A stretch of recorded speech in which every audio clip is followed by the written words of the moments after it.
We welcome in Maddie McQueen, our man Matt George, host of the Locked On Kings podcast, who had some fun at his own expense here with the latest edition of the Locked On Kings podcast, where you pointed out some of your worst Kings takes this season, and you had some gems in there.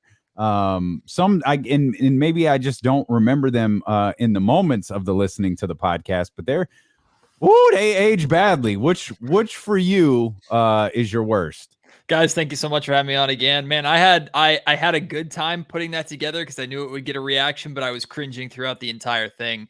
One of my favorite ones, and I knew it was going to get you guys when you heard it, was I think I said, at no point this season have the Kings lost or been hurt or something by Buddy Hield. I think was one of them that was in there. That was a big one. The Sacramento Kings wouldn't go on longer than a 3-game losing streak. Yeah. Wow. That was a great one, especially with the streak the Kings just went on earlier. You had a 9-game win streak in there too, I think. Yeah, that was an intentional hot take cannon being fired off that I knew wouldn't age well, so I had no problem sneaking that one in. So that was one of those that was like, that was actually one of the easier pills to swallow, all things considered, because that was so out there that more than like had a 1% chance of ever happening. But I genuinely believed that this team was capable of not losing more than 3 straight games. I genuinely believed that Buddy Hield was in his optimized role coming off the bench. Like I said, well, you're not the only one. Yeah, I understood. I feel you. I genuinely believe too that the Kings and Memphis Grizzlies rosters were relatively similar, and that the Kings even had a better roster than the Memphis Grizzlies. So you know what? That video was fun to put together. It doesn't look good on me, but you know what? Hey, I'd rather laugh about it. It's good times, man. No, that's all it is, man. We poke fun at ourselves all of the times, like the idiot who came on this radio show and said De'Aaron's defense isn't that bad, he'll be fine. When in fact that dude has proved nothing more than to just be a massive idiot. Yeah, well, that's by far my worst take. The Sacramento Kings, by far my worst. The Kings do a phenomenal job at making us all look dumb one way or another, and especially those of us who want to believe and want to buy in and want to care and want to think that there will be a light at the end of the tunnel. Those are the ones that end up looking the absolute worst. At least you guys don't have a jersey with optimism on the back. We do, as fact, or we have neither of us have released multiple rap videos around a player who won't be on the team. Maybe in a couple of days, or at worst in a couple months. Well, I don't know who that is either. I don't know. Do you think Marvin will be here on Friday? I don't. I think the Kings will find a way to package him in some kind of deal. I'd imagine. Part of me thinks it's going to be as a sweetener, but at the same time, too, that's kind of an expensive sweetener to attach to a deal. So I think they will find. But it ends. It it's expired though. That's like that's the thing. Gold. The expiring nature of that contract should be appealing. Right. So I imagine the Kings will be able to move him. Honestly, I'm getting nervous about Buddy. I'm getting nervous that we're going to get to February 11th and Buddy Hield is still going to be a Sacramento King. Oh yeah. Like I'm terrified of that being the fact. And I'm not trying to just single out Buddy Hield, even though I am singling out Buddy Hield. But there is a part of me that refuses to follow Sacramento Kings basketball from February 11th onward if Buddy Hield remains a Sacramento King. But at the same time, too, I don't know if anybody wants him and the money that's attached to him at this point. I don't know who wants that at this point in time. Maybe the Lakers. I'll take Talen Horton-Tucker and whatever garbage pick you want to give me at this point in time. But, of course, money doesn't work there. So I'm worried about that. Do you take anything from the recent time that Tyrese Halliburton and Davion Mitchell have had to start in the backcourt, and Davion playing well and Tyrese playing fine? I'm not going to say he's been unbelievable, but he's been good, and both of them have been good together. Hasn't always resulted in wins, but do you take anything from their time together while Fox has been out?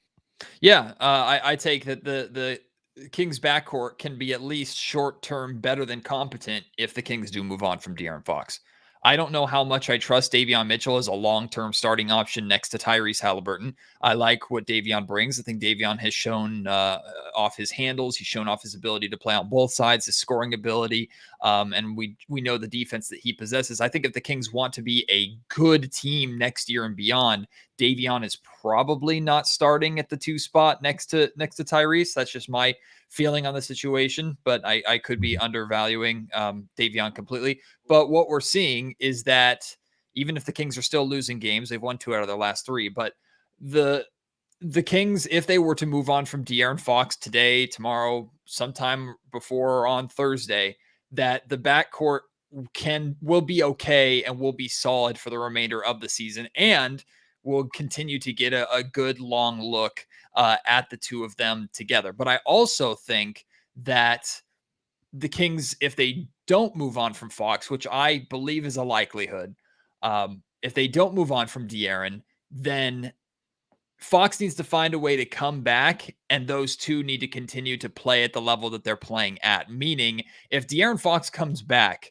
and starts playing again, and naturally they're going to get less touches because De'Aaron Fox has to touch the ball too, and he's a ball-dominant guard. But if the 2 of them completely change the way that they play, if how Davion Mitchell and Tyrese Halliburton have been playing in recent weeks changes, diminishes, their production drops off, that's an indication to me that the 3 of them are not really capable of working together. Also, I would start the 3 of them together for the remainder of the season, regardless of wins and losses, and if it works or not, just to see what you have.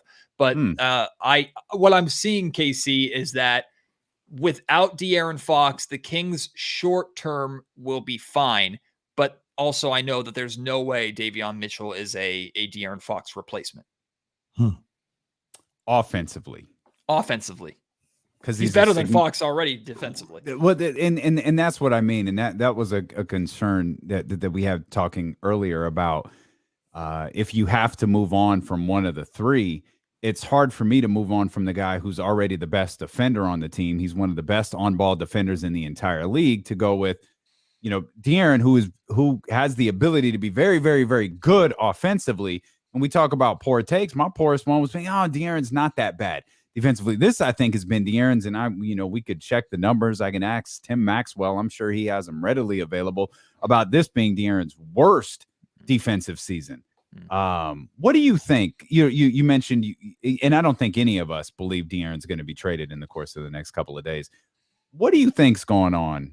Missing 8 straight games and 17, 18 some odd days with this ankle soreness.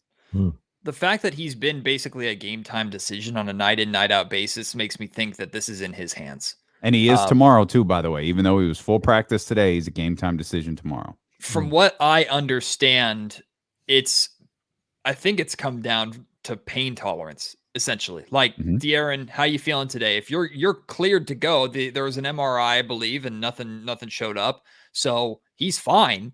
In terms of there's no significant damage. So, De'Aaron, how's your pain? Can you play through it? Yes or no? If he says yes, you're a go. If he says no, then he says no and he's not playing, which I would hope that if that's the case, he's truly making a decision based off of pain and not just looking at the remainder of the season and looking at it basically being a busted season and him going, yeah, no, I'm not feeling like it. Give it to the kids and let them play, especially when you're supposed to be the leader of this team and you are part of that core 3. 2 out of the 3 are still out there busting their ass on a nightly basis, especially the rookie is playing his heart out right now because he's taken advantage of the opportunity, by the way, proving that the team doesn't need you as much as they think, or maybe you think that they need you, which, hey, maybe that's his play too. I'd like to believe that De'Aaron Fox is not quitting on the season and quitting on his team, but with each passing game, with each passing game time decision that he's not a go,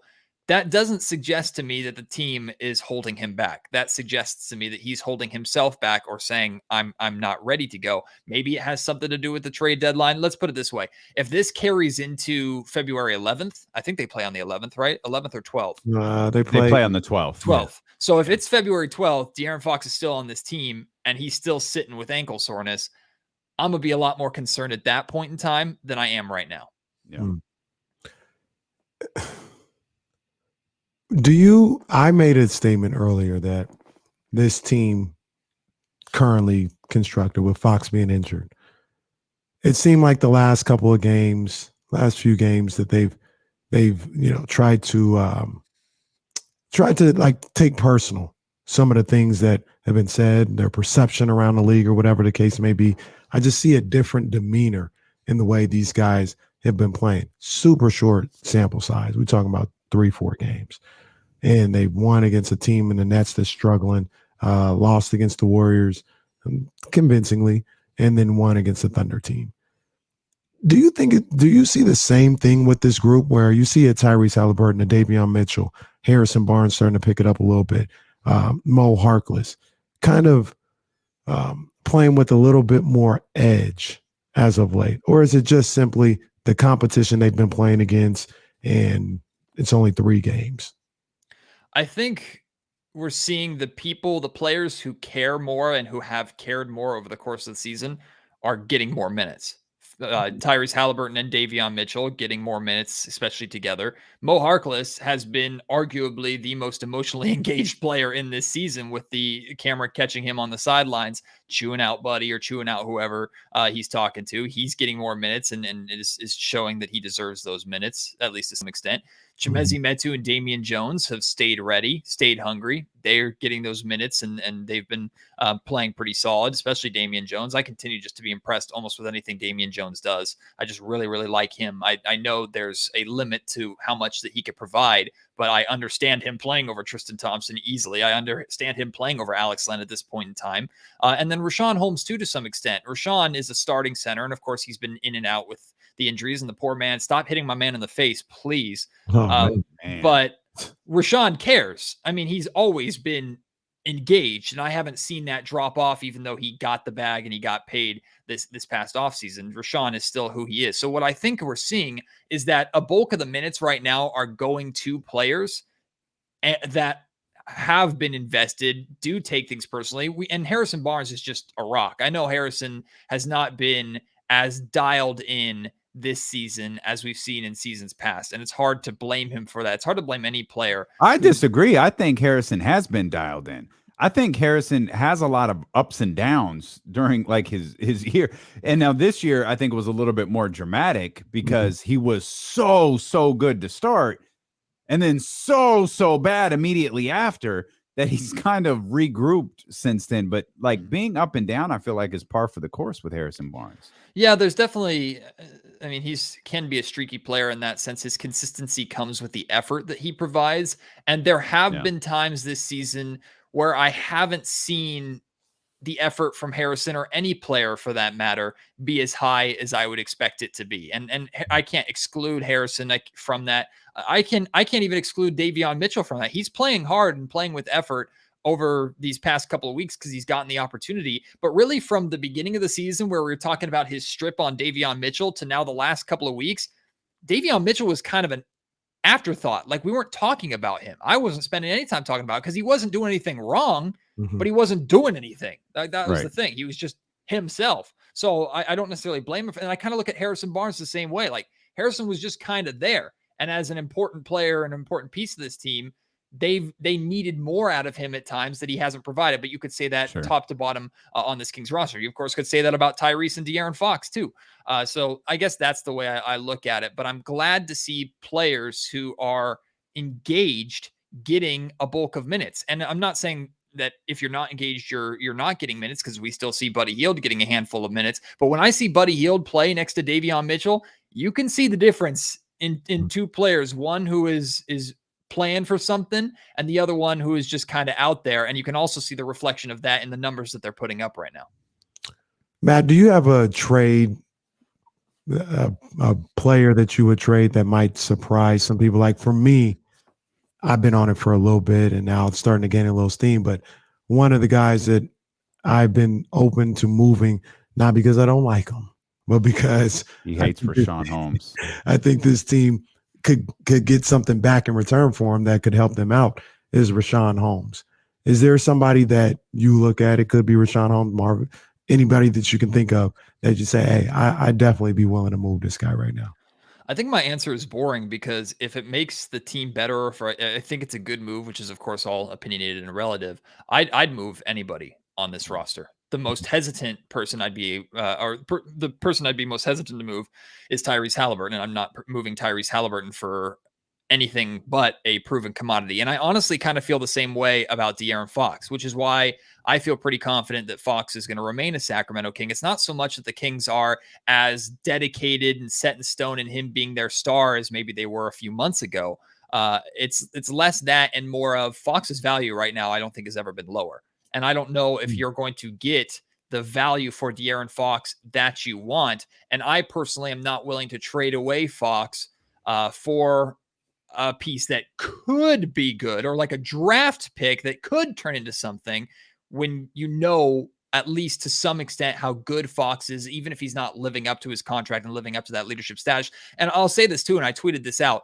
Like, if the Kings trade De'Aaron Fox, they're going to have to live with the fact that Fox is going to go on and he's going to excel elsewhere. Like, there's no doubt in my mind that that's going to be the case. Now, I don't think he's going to excel as a number one guy, and maybe that's what he needs, is to go to somewhere where he's a 1B or 2, and he definitely has an effect on a team like that where kind of the pressure is off him a little bit. I'm not saying that he's excused by any means for how he has not lived up to that contract and lived up to the expectations on his shoulders this season, but I'm also not foolish enough to look at just this season and dictate my opinion of Fox on this season alone when we were all on cloud 9 about the way the man was playing last season, even if he still was on a losing team. Like, if the Kings trade De'Aaron Fox, they need to get something good, because De'Aaron is going to be good. He's going to have a good career, and it's going to be not in a Kings uniform. And that's going to be a tough pill for at least me to swallow. So I kind of took it away from your question ultimately, KC, but I would not be surprised if the Kings trade anybody as long as they're making a move that makes sense. I'm not going to say make them better, because a move that makes sense might make you worse short term.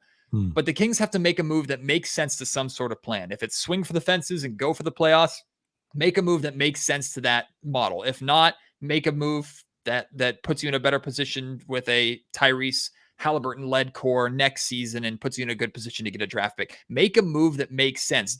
I don't need a trade deadline like last year where the Kings were on the fence about going for it or not, ultimately chose to go for it, but then DeLon Wright was their biggest acquisition. If that makes sense.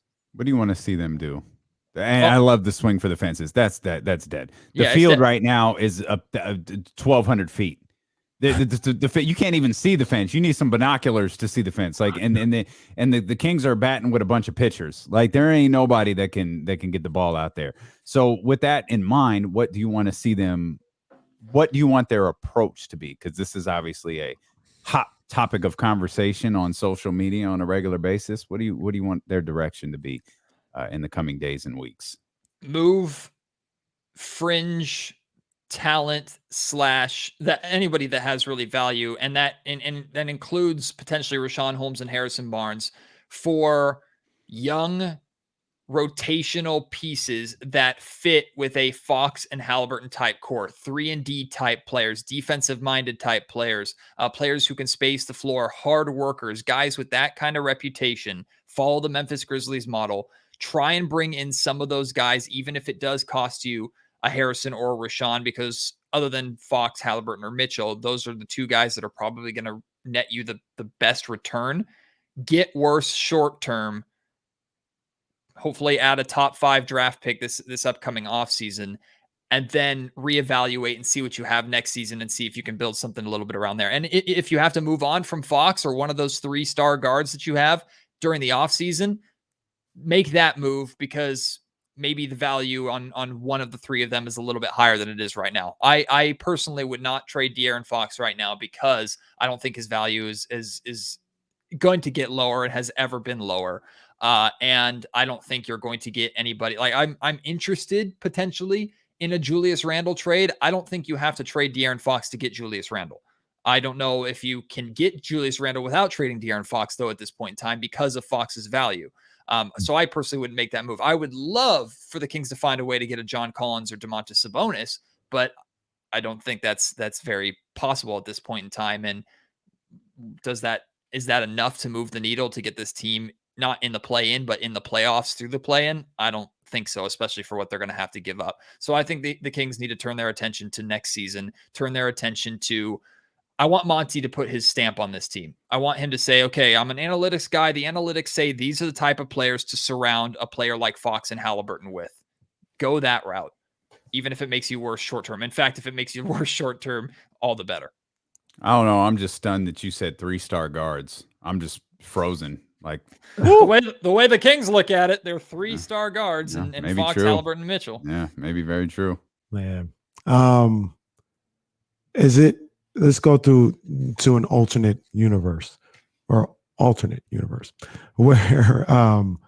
they don't make any real deals. And maybe you move a Marvin Bagley or something like that, but you don't make any real deals.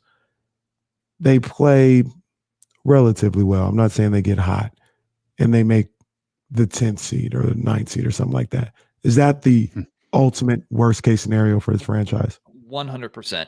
100%. Because if this team, even if they did get hot and found their way into a 10th or 9th seed, like you said, Casey, there is no reason, based off of what we've seen this season, there is no reason to believe, barring a random Kings, or I should say Kangs hot streak that comes out of nowhere, there's no reason to believe that when the stakes are high and this team has to win 2 straight elimination games to get to the playoffs, that the Kings are going to win one of those, let alone 2. Like, even if, let's say the Kings and the Lakers matched up, they were the 9 and 10 seed draws. And let's say the Kings are the 9 seed and they get to host the Lakers, right? The Kings and Lakers have played each other very well this season. The Kings have had success against the Lakers so far this season. LeBron James would come into the Golden One Center and wipe the floor with the Sacramento Kings. And I have no problem saying that. Like, that's what I believe, because they've been there before. They know how to do that. I think the Kings would be absolutely trounced in that situation. So yeah, I think that's the worst case scenario. But it's one, you're right about LeBron, but that Lakers team is ass. Yeah, it sucks. They're terrible. Like, they are awful. So I could see LeBron coming in here going for 50, 27, and 19 and them losing. Like, that's how bad they are. But why is that 10 spot? Unless Vivek is like courtside and Monty's there and they're high, we did it! 10th seed, let's go. Unless they're doing that, is the 10th seed really the worst thing? To me, it's not maybe as bad as the 11th seed, depending upon where the 11th seed ends up in the draft lottery. Although I think the difference between the 11th seed in the West and the 10th seed in the West could be 2 or 3 draft spots, depending upon what happens in the East. But to me, the 10th seed is exactly where the Kings have been for 15 years. It's NBA purgatory. They're bad. They're not good enough to actually make the playoffs and do what matters. They're not bad enough to get a top pick, and you're still stuck with, in KC's alternate universe, generally the same roster that you've had for now 3 straight seasons that this team has been garbage. So I think the 10th seed would be terrible. If the Kings are going to the play-in, the only way it makes it worth it is if they get out of the play-in and into the playoffs, to me. That's the only way it's worth it, and this team, to me, has no business being in that conversation. So, sorry, Casey. No, you're good. Just real quick. Like, let's because people were mad that the Kings didn't tank last year. They got Davion at 9. What is where did you want the Kings to be? Like, they weren't getting 1. They certainly weren't getting 2. Like this was a running joke last year. Is this team like just so different if Scotty Barnes is on the team? Or like, is there a player within, I mean, Jalen Suggs, Jonathan Kuminga, like, is there a player? It's like, man, if we just would have lost 3 more games, we'd be so much better right now. I mean, I can say, I know personally, if the Kings were 1 step or 1 pick closer, if they had the 8th pick, they would have had Franz Wagner. And Franz Wagner was the guy that I wanted in Sacramento for a while, and he's been balling out in Orlando now. Of course, the worst team in basketball. Yeah, but it's not Franz's fault. No, it's not. But is it Franz going to change what happened here? That's what I don't understand is how are we measuring these guys? Well, I think ultimately I'm looking at that as I would have used last season to move on from this core that hasn't worked and save us this entire year of headache and save us an offseason of half committing to a head coach that ultimately you moved on from 15, 16 games into the season. Like, I think what last season was the delaying the inevitable. And there is a chance that the Kings could continue to delay the inevitable by not making moves at this trade deadline. Now, of course, you have to have 2 to tango. I'm not saying this is NBA 2K where you can just put into a trade finder and find a deal out there that everybody will agree to. But if your core of Fox and Barnes and Bagley and Buddy, if that core is still for the most part intact on February 11th, you're just delaying the inevitable, hoping that somehow their value will increase from now until draft day or now until this summer, which I get that being a gamble if Monty wants to take it, but I don't think the Kings want to take that gamble because they know that they're going to have to put cardboard cutouts back inside the Golden One Center if they're going to have to take that gamble. So to answer your question, would the Kings be massively better had they had a top, let's say 6 or 7 draft pick in last year's draft? No, they wouldn't be massively better, but they would be massively better potentially with a top 7 draft pick and new faces on this roster starting at the beginning of this season versus where we are now. Okay. Matt George, Locked On Kings podcast. Last week I said goodbye to you and you came back. So I don't really know what's about to happen. I know James Ham is coming up. Matt George may be with us when we return. Who knows? But he does great work over at the Locked On Kings podcast. And we're back more again. James Ham coming up at the top of the 3 o'clock hour. More Kings talk ahead here on Sacramento's #1 sports station, ESPN 1320. I feel like there's still so much out there. Yeah. So much more to talk about. So many differing opinions. I don't know what the right answer is either. I don't understand, and I know you feel the same way as I do, D'Lo. I don't understand the Julius Randle disgust here.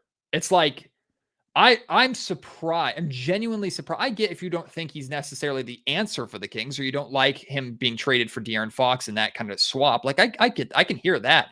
But the amount of ultimate dismissal that I've heard for Julius Randle has been like, really? Like that's a player at a position that you need a year removed. I know it was a contract year. I get that. But a year removed from being a just damn good player on both ends of the floor, all NBA second team, right? Like for my money, Julius Randle has been a good player for a while. He just made the All-Star team last year. I've been a fan of Julius Randle for a while. Maybe he played a little above his head last year, you know, with the 24-ish, 5-ish points per game or whatever it was. But he's a solid ball player that I really like in a position that the Sacramento Kings could absolutely 100% use someone like him in that spot. The only thing is, I know he's not the best floor spacer, but if you're looking for an enforcer type player that this team hasn't had for a while, you can hard to get worse. I mean, yeah, look at like Julius Randle last year in New Orleans, 21-8. First year in New York, 19 and essentially 10. Last year, the All-Star year, 24-10. This year, 18.7 and 10. And we're just like, nah. Yeah. Like what? But here's my thing too, going away from Randle and going back to De'Aaron Fox. Like I get that Fox hasn't lived up to expectations and fans are frustrated with that. And I'm sure Fox is frustrated. Now it's a completely different thing entirely if Fox is actively quitting on this team. If that's the case, then it's like, okay, now I'm much more willing to move on from him. I haven't heard that reported or seen that reported in any way, so I'm not going to make that assumption. I'm going to go based off of who I believe De'Aaron Fox to be as a player and who I've seen in De'Aaron Fox as a player. I get that he hasn't lived up to the contract at this point in time. I also get that the man can't shoot. But you know who also can't shoot that's a darling of the league right now is Ja Morant. Like Ja Morant, career three-point percentage is only 1 or 2% better than De'Aaron. De'Aaron's way down in three-point shooting this season, but Ja Morant not much better at like 32%. But they found a way to make that work because they've surrounded Ja Morant with players that complement his style.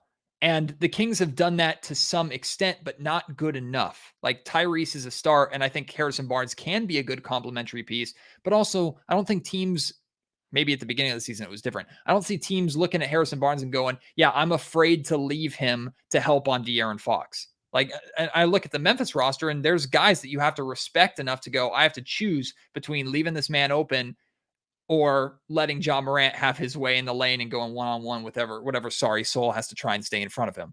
Like the comparisons between Fox and Morant we've had all year long or all career long, that not really much of a comparison anymore, except for the fact that Morant is a similar play style type of guard who also can't shoot, but Memphis has made that work and he's the star. But then you could talk, of course, about Morant's attitude versus Fox's attitude, and that's... Yeah, that's drastically different. John, clearly you missed the most important part of this.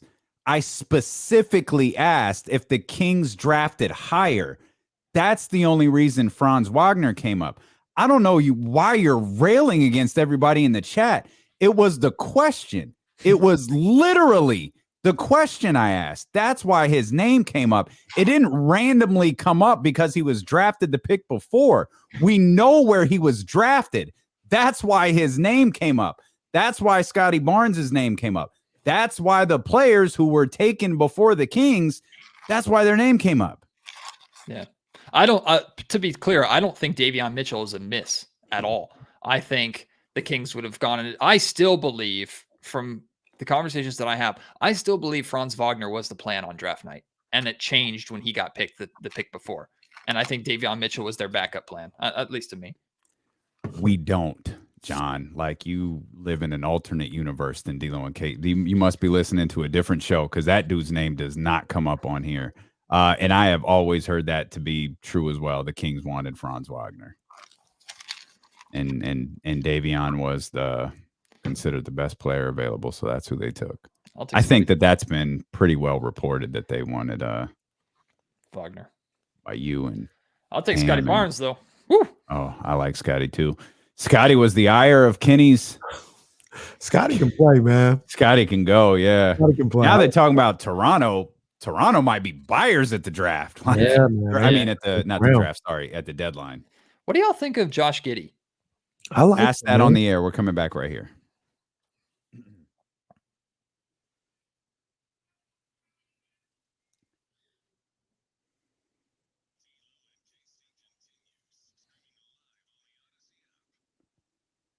Live on the Odyssey app, live on Twitch, live on YouTube, live on Facebook, and the conversation continued throughout the break, as well as we're discussing a variety of players. You just asked about Josh Giddey, who we saw just a couple of days ago. And KC, you got some thoughts on Giddey? No, I was impressed by what I saw from Giddey. I hadn't seen much of him this year. It's sitting that close. I mean, I'm sure.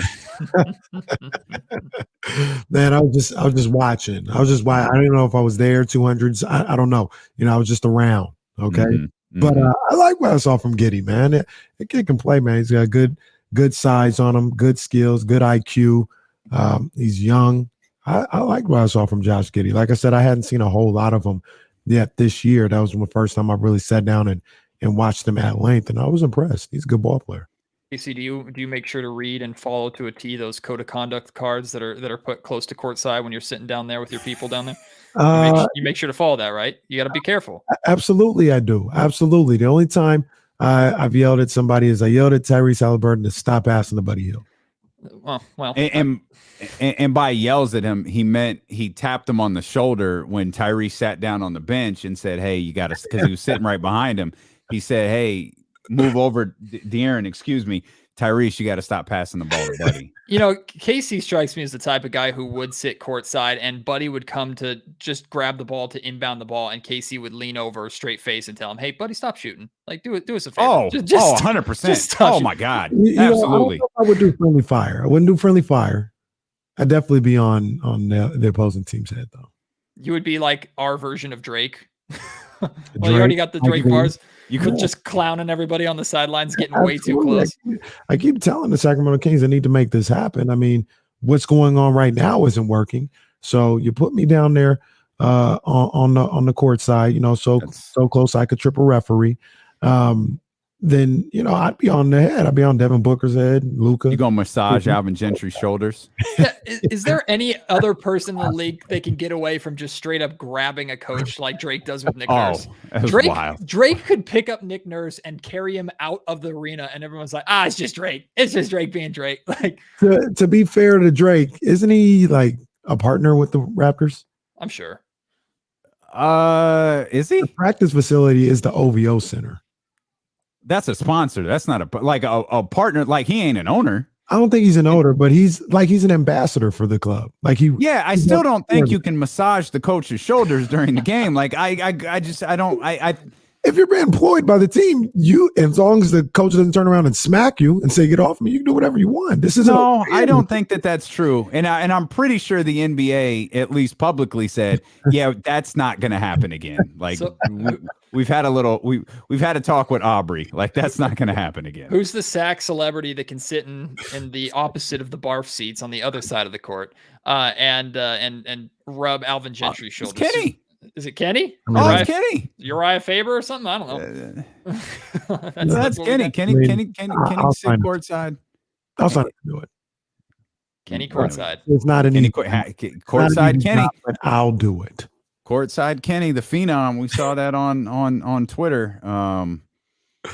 We saw that on Twitter all weekend. So I guess we're just what we really want is we want to zero in on another top draft pick. Is that that's really what we're talking about here? Like, because I want to try to before you leave, I want to make sure I've got you pinpointed on the direction. You want to unload the guys who don't want to be here. I understand that. I get that. So and I remember you using the line, hopefully another top 5 pick or something along those lines. Okay, fine. So let me ask this question then, because I asked Kenny this, so I'm going to ask you this. Has Monty McNair hit on his draft picks? Definitely one of them. So, okay, obviously, right? He obviously hit on Tyrese, and we all know that. And we all know that Davion is good, but the issue is would somebody else, maybe a slightly lesser player at a different position, have been better off here? Potentially. I think the way I look at it and this is a strange thing to say based off of the history of the Sacramento Kings and the draft is the area that I'm least concerned about Monty McNair. I'm more concerned about McNair's ability to put together a team in Sacramento, specifically through trades, because you're not going to be able to do it through free agency, as we've seen a million times.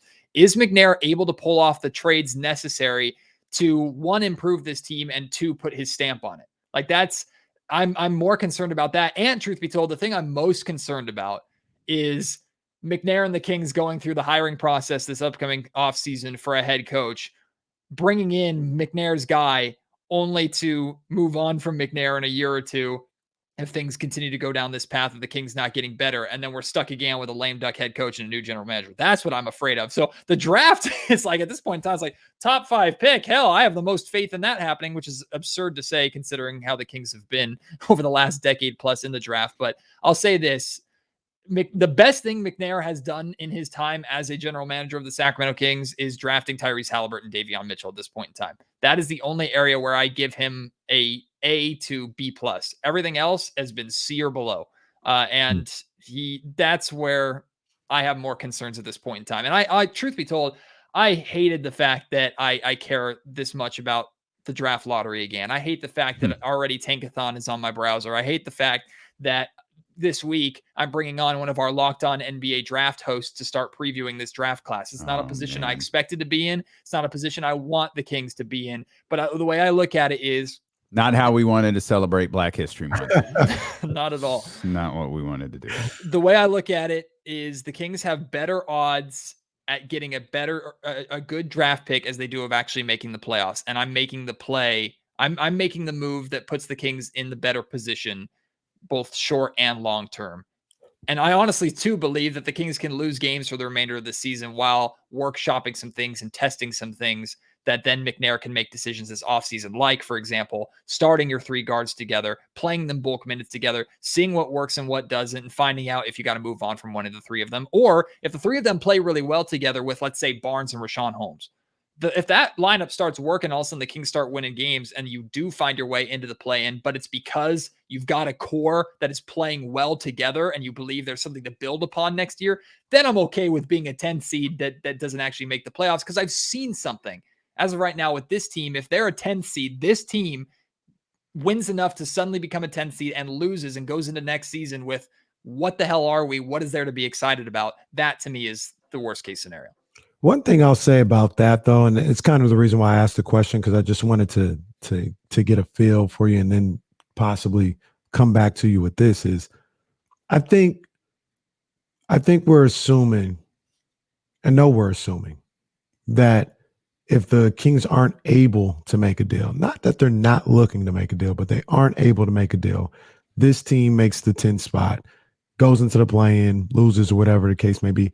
I think we're all kind of unfairly assuming that Monty, Vivek are like, yes, we did it. We're good to go. You see this team? We made the 10th seed. We're good. As opposed, like, two things can be equally true. You cannot have a deal that worked out for you, make the 10th seed, and still look at it like we're a long way from where we want to be. Think changes need to be made. And I think that I don't know these people. I don't know how they look at the game, but I think that'd be a very, very realistic way of thinking. They would think about the situation. The one thing you leave out of that and you lose out of that is the higher draft pick. So that's a negative. But I could absolutely see them somehow making this 10 seed and still not being satisfied with this roster and what they've seen this year. But I also think you're handy if you know, again, it's delaying the inevitable. If you know that you're going to have to make changes to ultimately get, oh, crap. Oh, God, I got to get out of here now. James Ham is here. Oh, wow.